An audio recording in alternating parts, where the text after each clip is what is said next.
Kemi Badenoch's views on parenting read worryingly like the views of Andrea Leadsom. She's treading a delicate line, echoing themes that in the past proved hazardous for Andrea Leadsom's political career.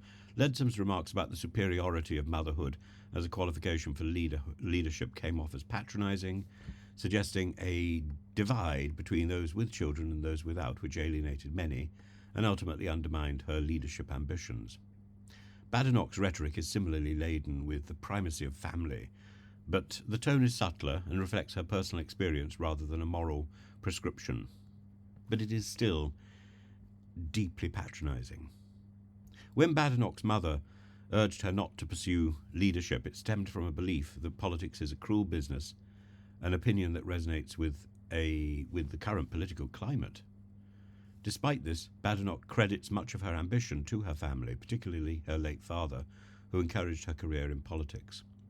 Yet her emphasis on family extends beyond her personal story, with Badenoch framing family as the crucial determinant of success in life. Her comments on absent fathers and their connection to social ills such as higher rates of incarceration among men who grew up without father figures may align with a conservative ethos, but risks oversimplifying complex social dynamics. Like Leadsom, Badenoch speaks to the significance of family structures, yet by focusing on practical solutions rather than idealizing traditional norms, she walks a precarious path. Her statements, particularly when discussing absent fathers, come close to the same patronizing tone that Leadsom adopted, suggesting that individual parenting choices may be the determining factor in social outcomes.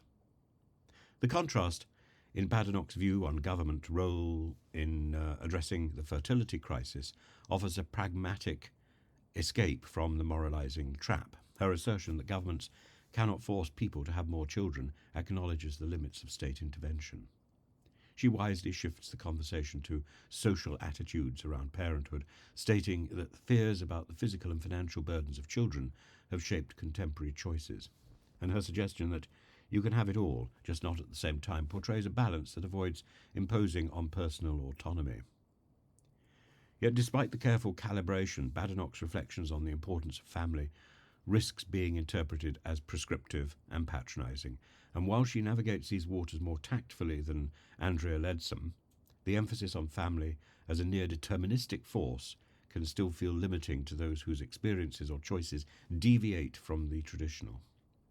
Her political future may hinge on whether she can continue to articulate this message without slipping into more patronising territory that, for example, spelled the downfall of her successor.